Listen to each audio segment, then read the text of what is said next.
ഇന്ന് നമുക്ക് പഠിക്കാനുള്ളത് മദ്ദുൽ ലാസിം എന്ന മദ്ദാണ്.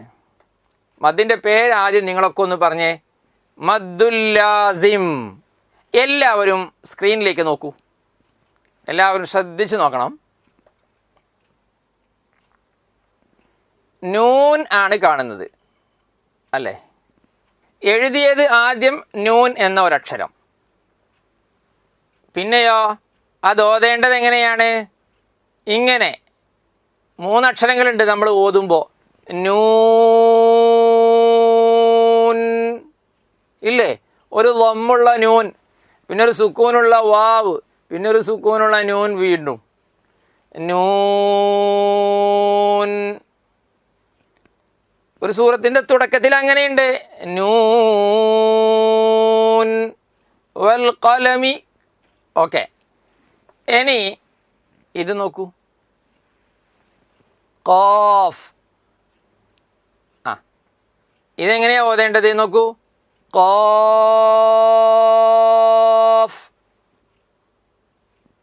എത്ര അക്ഷരമുണ്ട് നമ്മൾ ഉച്ചരിക്കുമ്പോൾ, പറയുമ്പോൾ? 3 അക്ഷരം. ഖാഫ്. ഒരു സൂറത്തിൻ്റെ തുടക്കത്തിൽ അങ്ങനെയുണ്ട്, കണ്ടിട്ടില്ല? ഖാഫ് വൽ ഖുർആനിൽ മജീദ് ഉണ്ട്. മക്കളെ, ഒരു 5 മിനിറ്റ് നിങ്ങൾ എൻ്റെ കൂടെ മാത്രം ഉണ്ടാവണേ, എന്നാലേ മദ്ദുൽ ലാസിം മനസ്സിലാവുള്ളൂ.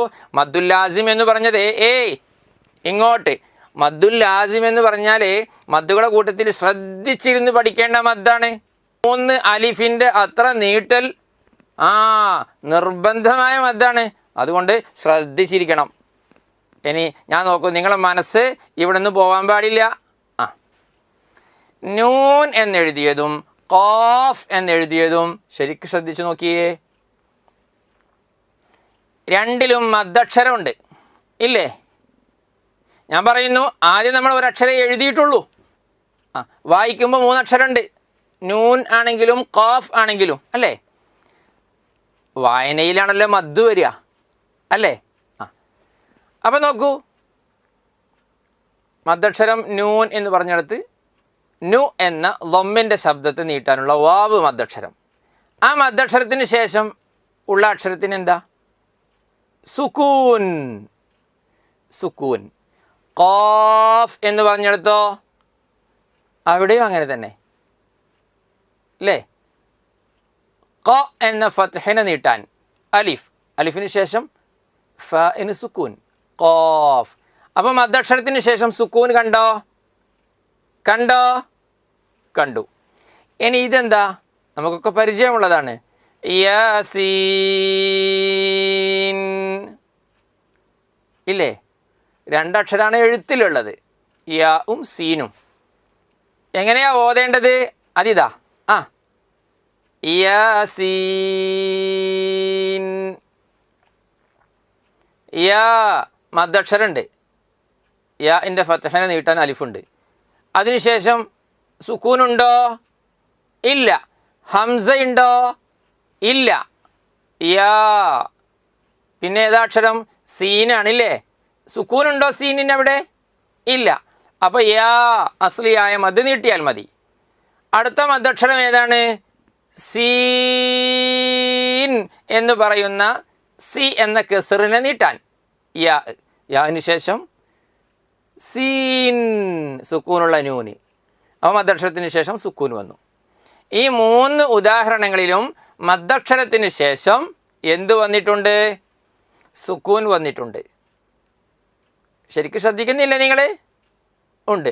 ഇങ്ങനെ മദ്ദക്ഷരത്തിന് ശേഷം സുക്കൂൻ വന്നാൽ ഈ സുക്കൂനുകൾക്ക് സ്ഥിരമായ സുക്കൂൻ എന്നാ പറയാ. സ്ഥിരമായ സുക്കൂൻ. സ്ഥിരമായ സുക്കൂൻ എന്ന് പറഞ്ഞാൽ എന്താണെന്നറിയോ? ചേർത്തി ഓതുമ്പോഴും നിർത്തുമ്പോഴും സുക്കൂൻ ഉണ്ടാവും. അങ്ങനത്തെ സുക്കൂനുകൾക്കാണ് സ്ഥിരമായ സുക്കൂൻ എന്ന് പറയുക. എന്താണ്? ഞാൻ പറഞ്ഞല്ലോ, മക്കളെ ഇങ്ങോട്ട് മാത്രം ശ്രദ്ധിക്കണം. സ്ഥിരമായ സുക്കൂൻ എന്ന് പറഞ്ഞാൽ നോക്കൂ, ചേർത്തി ഓതുമ്പോഴും നിർത്തുമ്പോഴും സുക്കൂൻ തന്നെയായിരിക്കും, മാറ്റങ്ങൾ ഉണ്ടാവില്ല. നോക്കൂ, ഖാഫ് വൽ ഖുർആനി എന്നാ പറയാ, അല്ലാതെ ഖാഫ് ഖാഫു വൽ ഖുർആനി അല്ലെങ്കിൽ ഖാഫി വൽ ഖുർആനി എന്നാണോ ചേർത്തി ഓതുമ്പോൾ പറയാ? അല്ല.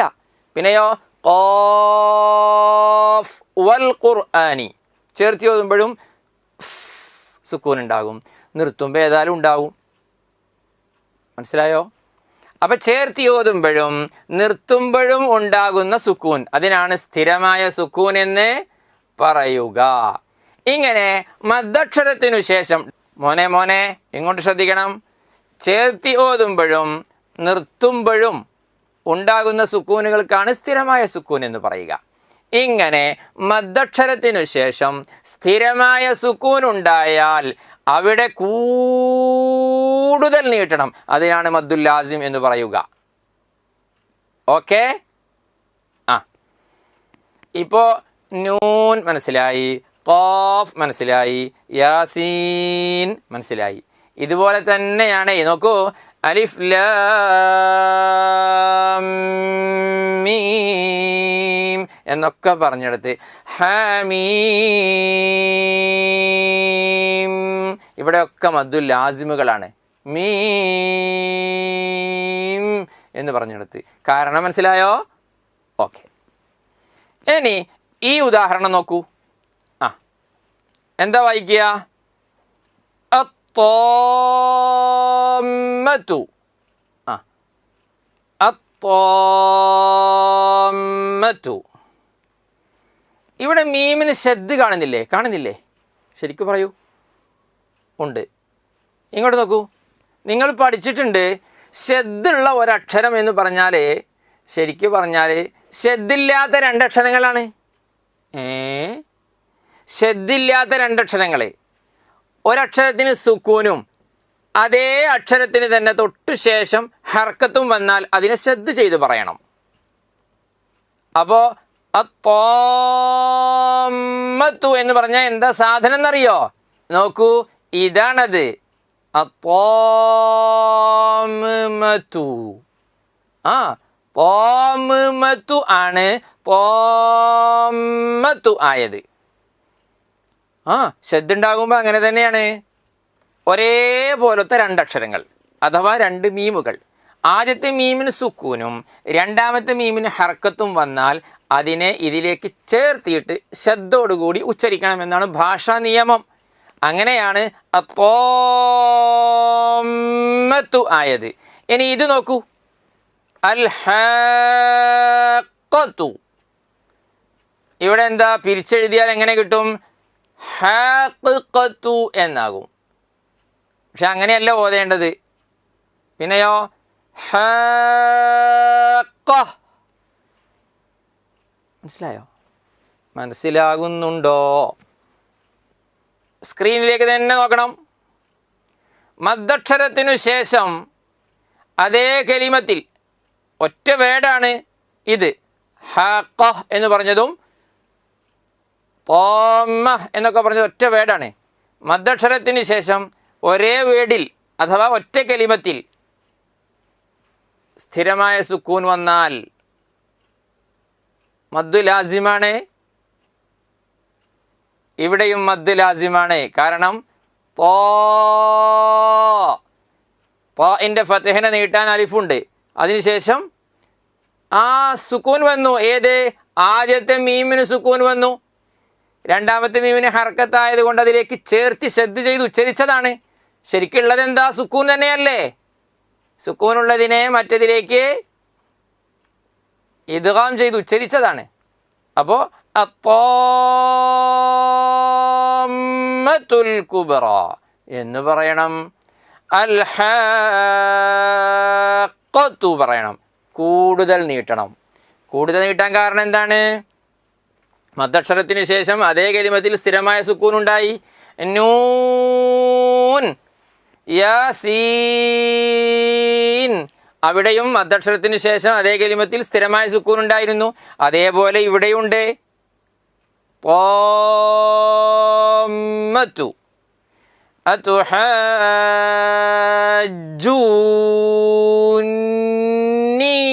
എന്നാ ഓതുക. അതെങ്ങനെ പിരിച്ചെഴുതുക? അതുഹജ്ജൂനി എന്നാണ്. വലദ്ദാല്ലീൻ. എന്താ കൂടുതൽ നീട്ടാൻ കാരണം? വാദിന്റെ ഫതഹിനെ നീട്ടാൻ അലിഫുണ്ട്. അതിനുശേഷം ഷദ്ദുള്ള ലാമുണ്ട്. ഷദ്ദുള്ള ലാം എന്ന് പറഞ്ഞാൽ ആദ്യത്തെ ലാം സുക്കൂന്, രണ്ടാമത്തെ ലാം ഹർക്കത്തുള്ളത്. അപ്പോൾ മദ്ദക്ഷരത്തിന് ശേഷം ശരിക്കും അവിടെ സുക്കൂൻ ഉണ്ടായി. ഓക്കെ, അതുകൊണ്ട് ഇങ്ങനെ മദ്ദക്ഷരത്തിനു ശേഷം അതേ കലിമത്തിൽ സ്ഥിരമായ സുക്കൂൻ ഉണ്ടായാൽ അവിടെയും കുറേ നീട്ടണം. അതിനെന്തു പറയും? മദ്ദുൽ ലാസിം എന്ന് പറയും. ഇത് 3 അലിഫിന്റെ അത്ര നീട്ടണം. ഓക്കെ, ഇനി ഇതൊന്ന് നോക്കൂ.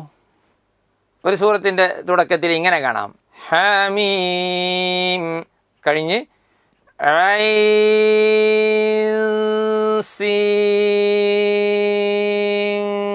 ഖാഫ്. അതിങ്ങനെ എഴുതുക, നോക്കൂ. ഐൻ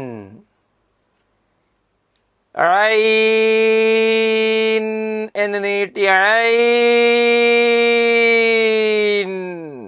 നീട്ടി ഓതണം. ഇവിടെയും മദ് ലാസിമുണ്ട്. എന്താ മദ് ലാസിം ഉണ്ടാവാൻ കാരണം എന്നറിയോ? നിങ്ങൾ ഈ ഐൻ എന്ന് എഴുതിയതൊന്ന് ശരിക്കും ശ്രദ്ധിക്കൂ. അവിടെ ഒരു സുക്കൂനുള്ള യാ കാണുന്നില്ലേ മക്കളെ? സുക്കൂനുള്ള യാ കാണുന്നുണ്ടോ? കാണുന്നുണ്ട്. അവിടെ സുക്കൂനുള്ള യാ കാണുന്നവരൊക്കെ ഒന്ന് കൈപൊക്കിയേ. ഇങ്ങനെ കാണുന്നുണ്ട്. ഈ സുക്കൂനുള്ള യാ ഇന് തൊട്ട് മുമ്പുള്ള അക്ഷരം ഏതാണ്? ഐൻ. അതിൻ്റെ ഹർക്കത്ത് എന്താണ്? ഫത്ഹ്. ഓക്കെ, അപ്പോൾ സുക്കൂനുള്ള യാ ഇന് തൊട്ട് മുമ്പുള്ള അക്ഷരത്തിന് ഫത്ഹായാൽ എങ്ങനെ? സുക്കൂനുള്ള യാ ഇൻ്റെ തൊട്ട് മുമ്പുള്ള അക്ഷരം ഏതോ ആവട്ടെ, ഫത്ഹായാൽ ആ സുക്കൂനുള്ള യാ ഇനാണ് എന്ത് പറയുക? ലീനക്ഷരം എന്ന് പറയാം. ലീനക്ഷരം. മദ്ദക്ഷരം മുമ്പ് നമ്മൾ പഠിച്ചിട്ടുണ്ട്. എങ്ങനെ? സുക്കൂനുള്ള യാ ഇൻ്റെ തൊട്ട് മുമ്പുള്ള അക്ഷരത്തിന് ഫത്ഹ് വന്നാൽ ആ യാ ഇനാണ് എന്ത് പറയുക? ലീനക്ഷരം എന്ന് പറയാം. അതേപോലെ ഇങ്ങനെ വരുന്ന വാവിനും ലീനക്ഷരം എന്ന് പറയും. ഖൗഫുൻ എന്ന് പറഞ്ഞെടുത്ത് നോക്കൂ. ഖൗഫുൻ, സുക്കൂനുള്ള വാവുണ്ട്. ആ വാവിന് തൊട്ട് മുമ്പുള്ള അക്ഷരത്തിന് ഫത്ഹാണ്. ഖൗ, വാവ് ലീനക്ഷരമാണ്. ബൈത്തുൻ, യാ ലീനക്ഷരാണ്. കാരണം എന്താ? തൊട്ട് മുമ്പുള്ള അക്ഷരത്തിന് ഫത്ഹാണ്. അപ്പോ ലീനക്ഷരം എന്ന് പറഞ്ഞാൽ കേട്ടോളൂ. ഇതാ ലീനക്ഷരം എന്ന് പറഞ്ഞാൽ ഫത്ഹിന് ശേഷം വരുന്ന സുക്കൂനുള്ള വാവും യാവും. ഇങ്ങനെ പറഞ്ഞാൽ സിമ്പിളാ. ഫത്ഹിന് ശേഷം വരുന്ന സുക്കൂനുള്ള വാവും യാവും. മനസ്സിലായോ? ഇങ്ങനെ ലീനക്ഷരത്തിൻ്റെ ശേഷം സ്ഥിരമായ സുക്കൂൻ വന്നാലും മദ് ലാസിമാണ്. അങ്ങനെയാണോ? അങ്ങനെയാണ് മദ് ലാസിം. മനസ്സിലാവുന്നുണ്ടോ? ലീനക്ഷരത്തിന് ശേഷം സ്ഥിരമായ സുക്കൂൻ വന്നാലും മദ് ലാസിമാണ്. അപ്പോൾ